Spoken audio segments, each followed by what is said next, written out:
Now, an in-depth look at the news and information shaping our community. This is Moose Talks with your host, Doug Craig, on Moose FM. Welcome to the show. A little later on, we're going to be chatting a bit about Bill C-18, which did pass yesterday. The bill compels Facebook and Google to pay news organizations for sharing their articles, and Facebook has already said that they plan to block links to Canadian news articles from appearing in your Facebook feed. So we're going to chat with Dr. Darren DeFrancesco of Northern Lights College about sort of the impact that's going to have and what it might have on the spread of information and misinformation in some senses. But first, it's been a while since we had kind of a general check-in with our northern neighbor in the Northern Rockies Regional Municipality. So to talk about some of the things going on in Fort Nelson and the area, we're joined now by the mayor of the municipality, Rob Fraser. Rob, welcome back to Moose Talks. Thanks for having me, Deb. So let's start first about kind of what's been on everybody's mind this season, the wildfires. Now, kind of halfway between Fort St. John and Fort Nelson, the Donnie Creek complex is the biggest fire in BC history now. There was some worry for a time about how close it got to the highway, and we're going to talk about that in a minute. But I just thought in general we'd talk how people are faring, because you were basically under a smoky skies warning for the better part of a month with all the smoke that was blowing up towards the municipality, eh?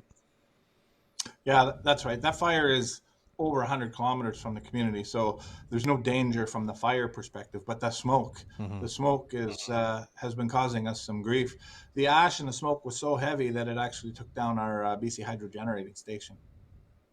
Well, let's talk about that. I mean, that was a pretty big story when we heard about that, because of course the first part of it is they had to send people up. I think you were out of power for most of a day, and then it happened a second time because of just how gummed up, I guess, the system got. If you can, break down for us exactly what happened and what the plan is, I guess, going forward to mitigate that situation from happening again. Sure. So so most people might not realize that we're not on the BC hydro grid up here. So we generate our own power with a natural gas fired turbine generating system, puts out about 70 megawatts. We use about 7 megawatts in our community, so about 10% of its output. The rest is sold over to Alberta with a line that goes to over to Alberta, electrical line that goes to Alberta, and then northern Alberta. And then if for any reason our generation station goes down, of course we can backfeed from Alberta to give us the backup power that we need.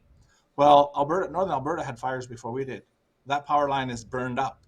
So the generating station here is providing 7 megawatts of power, but so it's just idling along. It's not. So when the smoke came, I think BC Hydro was a little bit surprised by the amount of smoke and ash and how it pulled into their air intake filters. And so this is not just like one filter that's on your vehicle for your air. It's 160 filters, canister filters, and they brought them in on a 737. So anyways, it went down. We were out of power for almost 24 hours, and they had an emergency fix. They took them out, they cleaned them, they put them back in while they were waiting for new filters. So there was no expectation that they would have that many spare filters on site. I mean, you need a building just to store them in. So they were able to get them up here, but they were able, about 24 hours later, they got the power back up with the old filters. So they hoped that they would last, and we were actually planning for a planned outage, but nobody knew when the new filters were actually going to get here. They'd sourced them from a couple of different places. In the meantime, they expected around 10 o'clock that evening. In the meantime, 5 o'clock that evening, the power went down again. So because the original filters that they cleaned, put back in, started to plant back up, they plugged up again, and down she went. And so they left it down until the new filters got there later that evening. So we were down for about another 8 hours. And the next morning when people got up, it was going again. So they brought in filters, they brought in spare filters, but there's no way we're fixing that power line over Alberta because it goes through a lot of muskeg, and we're not getting out there until wintertime freezing conditions. So we're essentially on our own from a power perspective. So our discussions with Hydro are, well, what happens? It's a long fire season and it looks like it's going to be pretty busy. What are we going to do for the rest of the year until we can get that power line fixed? And so they brought in two diesel fire generators that can put out about 3 megawatts of energy. So essentially, it'll run our downtown core, the restaurants, the hospital, the hotels, the grocery stores, so that people have a place to go, get food, get their supplies. Our rec center's on backup. Our water system and sewer system's all on our own backup system. So we're pretty good there. Nice. So that's the plan. I have a meeting with them this morning to really finalize the details on what that looks like and what we will be able to do. Because if wintertime comes, 3 megawatts is not enough. So what's the plan moving forward, late fall, early winter, until we can get that power line fixed? I guess the saving grace with that is that there'll be no more fire season. So the generator, the 70 megawatt generator should be good in the fall and the winter time. But you always have to have a backup plan. Absolutely. And I should say, the power plant generates power for Fort Nelson, but also for, as I understand, the Prophet River First Nation and the Fort Nelson First Nation. So it's got a you and kind of communities nearby that all were without power when it went down, eh? That is correct. Yeah. Okay. We're all on the same power grid. Yeah. All right. Well, we've got that challenge you're dealing with, but also, as I mentioned, the highway earlier. As I said, the fire got pretty close to the Alaska Highway for a bit there, which is worrying for a number of reasons. But evacuating Fort Nelson, if that were to happen, your first choice would be to come south to Fort St. John. But if the highway was cut off, what kind of happens then, and what does an evacuation to the north, I suppose, of the town look like? Yeah, that's a pretty complex question, but a couple of things would have to happen first. There would have to be either one very large fire that's threatening the community and cutting off the Alaska Highway, or two fires, one that's cutting off the Alaska Highway to the south and another one that happens to be impinging on the community. So if that were to happen, and people would need to evacuate to the north, you'd think Watson Lake would be the first place, and it is the first town, but it's not big enough to take this community. And so Whitehorse is likely the city that we would move to. And so we're working with the Yukon Emergency Authority. We're working with the BC Emergency Service to figure out exactly what an evacuation like that would look like. We would have to use buses that are already in the community. So that means school buses, because if the Alaska Highway is closed, there's nobody getting here. And so we're on our own. And so that's problematic to move. Well, first of all, I guess a lot of people who have their own vehicles, they have campers. This is a summertime situation, obviously, with the fires. So a lot of them would just hook onto their campers, fill them up with their supplies that they needed, and they would go north along the Alaska Highway, and I suppose they probably camp.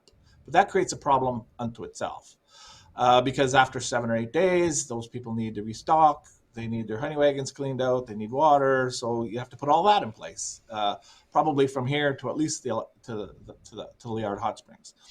Then there's the people who can't drive, don't have vehicles, have difficulties, or who are at risk.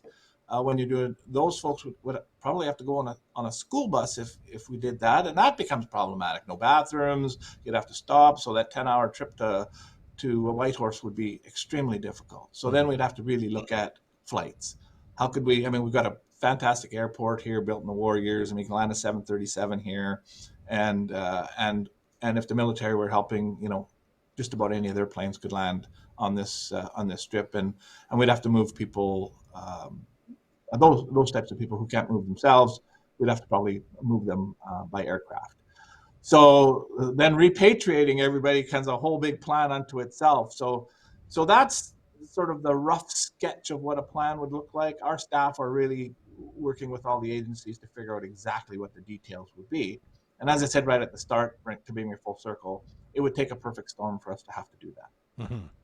Now that kind of relates to my next question, which was the last time you came on here, we talked about the Rainbow Lake Connector Highway, which is something that's been bandied about for decades, kind of in the north. It would connect you to Rainbow Lake across the border in Alberta. You were saying before we got on the air, this is suddenly a discussion that more people are having, because if the Alaska Highway gets cut off, I should say, there's only one way out, and that's to go north. So suddenly, this almost becomes an even more important conversation to have.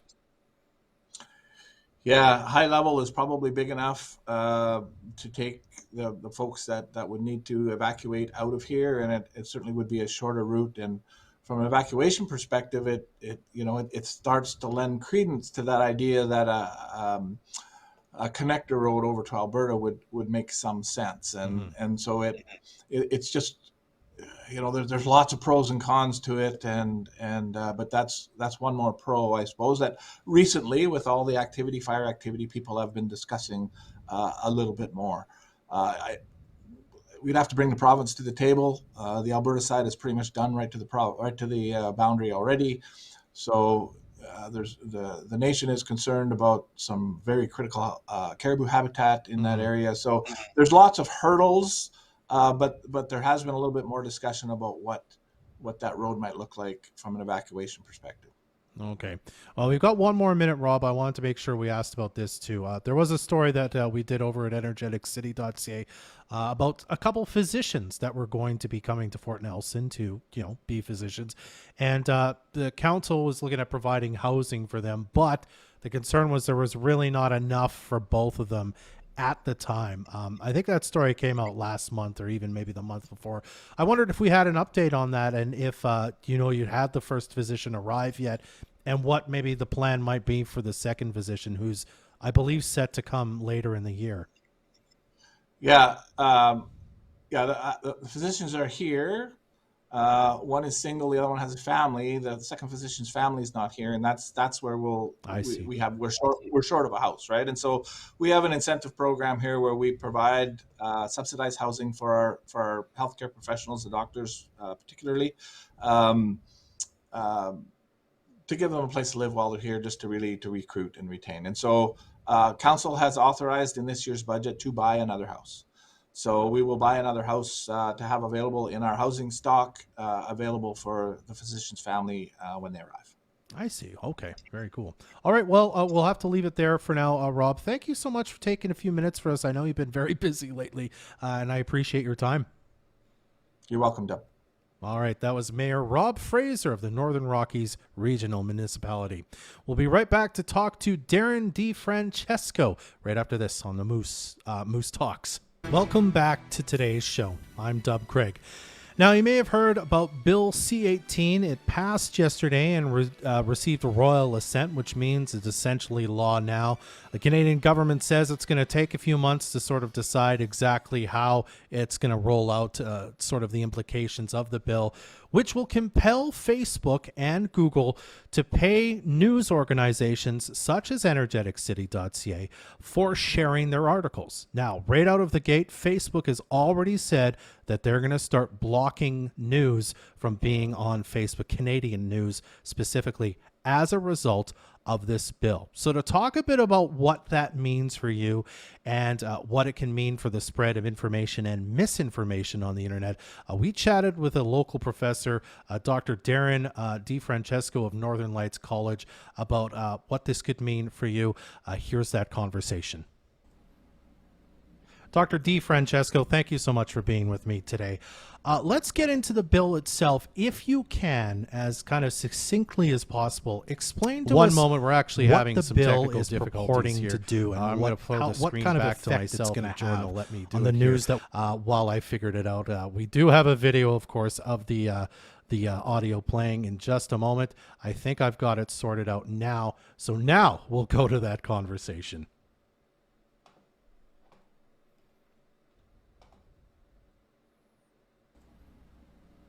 Dr. DiFrancesco, thank you so much for being with me today. Let's get into the bill itself, if you can, as kind of succinctly as possible. Explain to us what the bill is purporting to do and what kind of effect it's going to have on the news that we would normally see on Facebook and Google. Mm-hmm. So the idea behind Bill C-18 is to require internet tech platforms, the big players like Meta, which owns Facebook, and also Google, to pay broadcasters to use their content. So let's say Facebook or Google wants to display a CBC or Global News clip, they'd be required to negotiate some form of compensation deals with these news organizations in order to do so.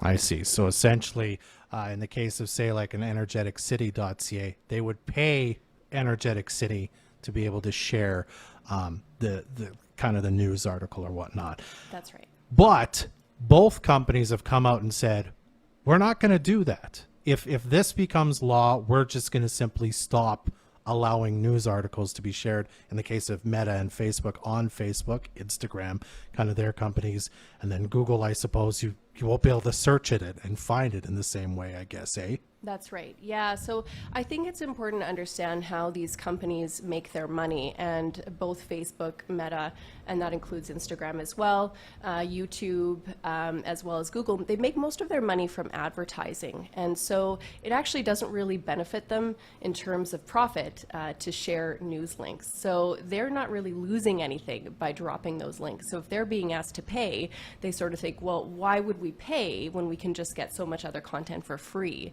when it's not really benefiting our bottom line.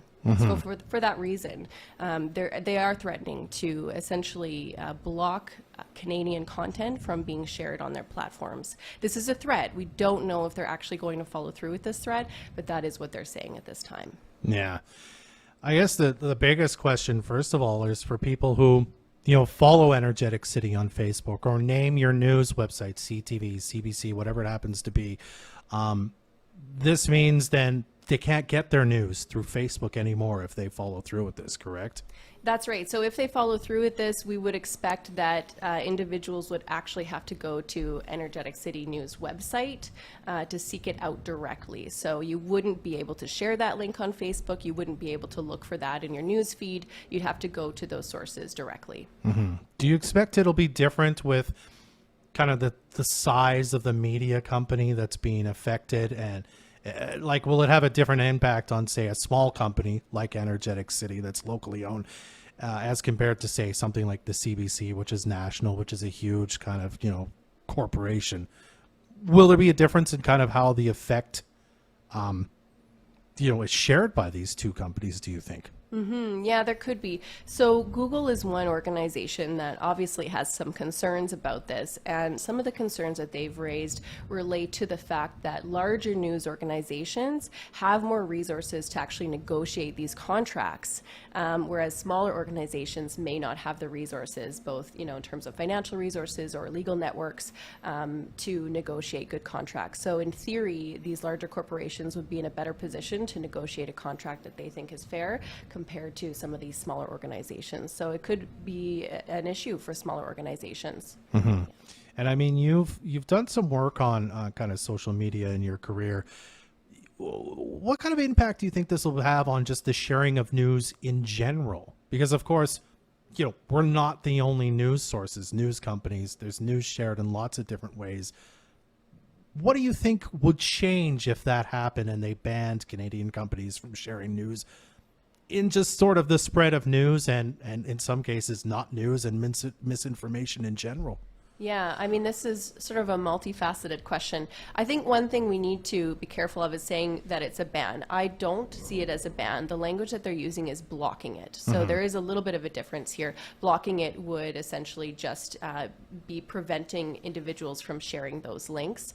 But there are real impacts that could be felt. So I think a lot of people, and myself included, can be a little bit lazy when it comes to getting the news. We're not necessarily going to individual news websites and seeking out that news. We're letting it come to us. We're almost sort of wanting our news to be spoon-fed to us through social media, or maybe we're using Google News as a way to search for the news that we think is relevant. We can put search terms to get the news that we want. But if this comes into effect, we are not going to get that news in our news feed anymore. We're going to have to go and seek it out. If we search for Canadian news on Google, we're going to be seeing links from things like BBC, from ABC News. So we're going to have American journalism talking about Canadian issues instead of seeing the links from our Canadian sources. So it is a concern in terms of the news that we're getting, the messages that we're getting.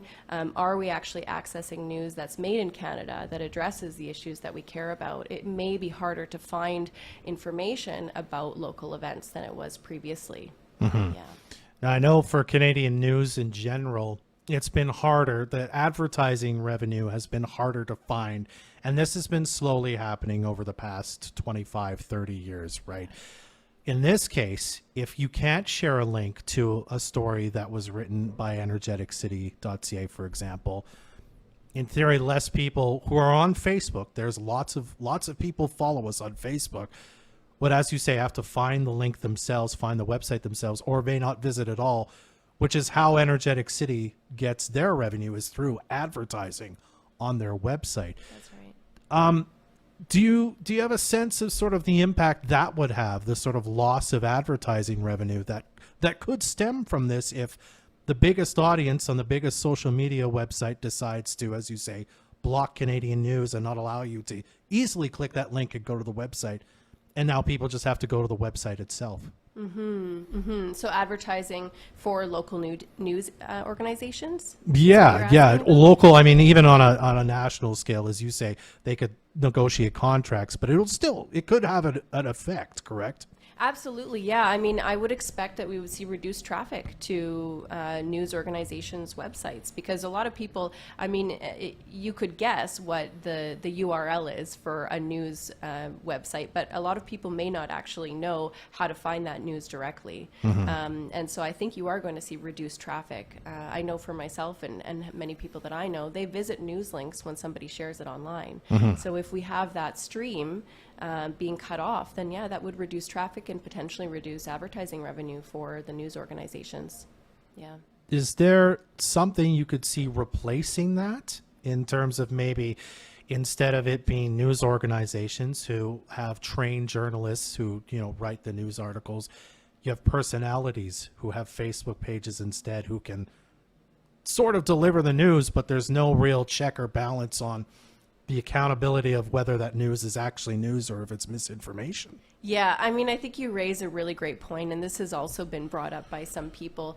The fact that when we remove credible news sources from social media, we then have an information vacuum in a sense, right? So that good quality journalism is not available. What people are getting instead may not be good quality information. They may be turning to individual content creators who have their own channel and are spinning messages. And as you said, they may not be held, or they may not even be aware of the journalistic standards that credible journalists are held to.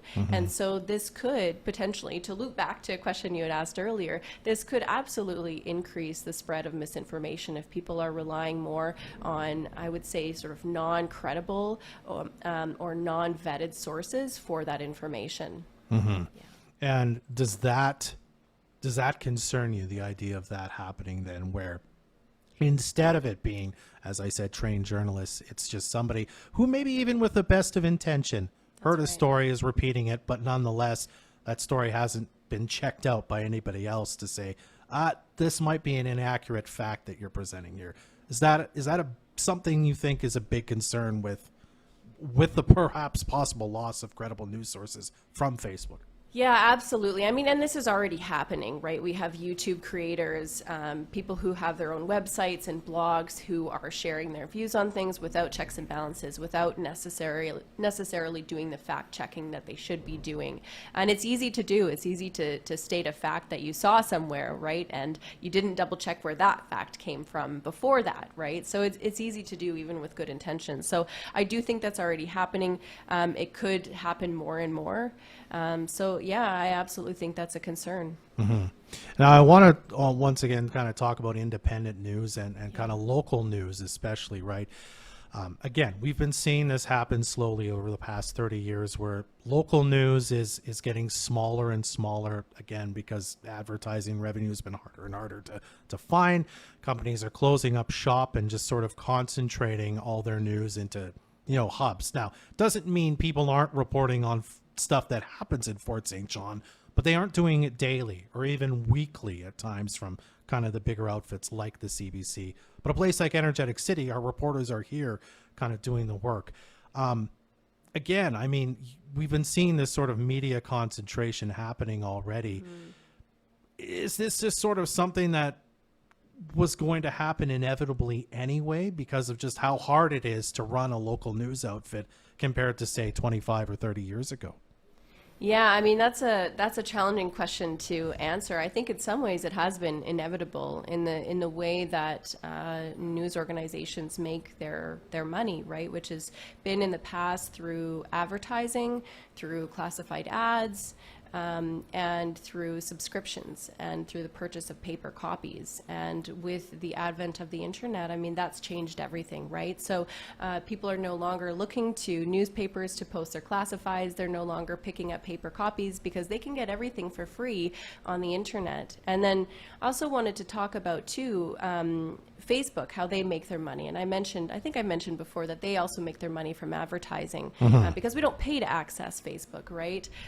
We pay by giving them our data. Yeah. That is how Facebook makes their money, because they can then sell advertising space and sell our data, in some cases, even though they say they don't really, but they can, to people who want to sell products. And so it's much more efficient for a company that wants to sell a product or service to do so on Facebook, because they have access to targeted marketing, whereas newspapers haven't been able to provide that. And so a lot of the advertising revenue that traditionally would have gone to newspapers is now going to Facebook.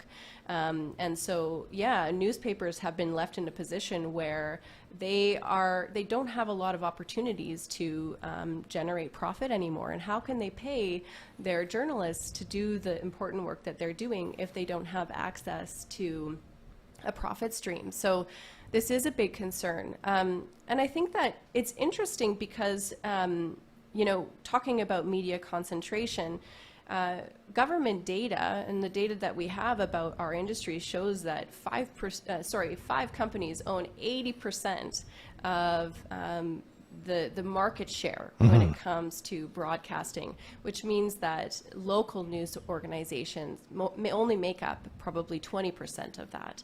And so these giants, media giants, groups like organizations like Bell, Rogers, and CBC, they have the bulk of the market share. And there's also research from, I have some notes about this. There's research from government that says that it's expected 75% of the compensation that will come out of Bill C-18 will go to these major companies.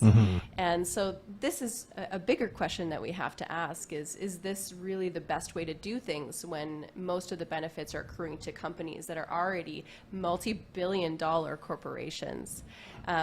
But what I found when I did a little bit of research on this topic is that the views on it are mixed from local newspapers and local news organizations. Some of them are actually very welcoming of this because they have seen their revenues being cut off, and so they're welcoming of another opportunity to generate profit to hopefully keep their work going. It's a fascinating topic that has lots of implications, and we'll be watching very closely to what happens, and if and when Bill C-18 passes, what the ramifications of it will be. Dr. DeFrancesco, I really appreciate your time today. Thank you so much for being here. Thanks for having me. That was Dr. Darren DeFrancesco from the Northern Light College.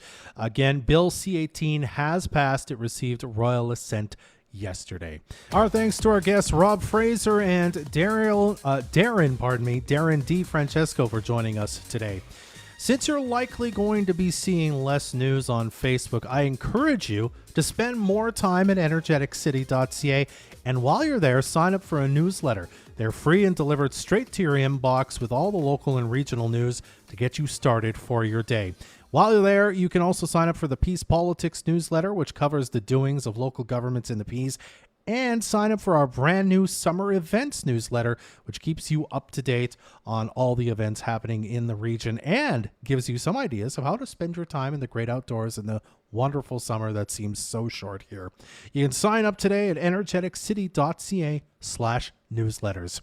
That's our show. Jordan Prentice and Trey Lopashinsky are the producers of Moose Talks. I'm Dub Craig. Be well.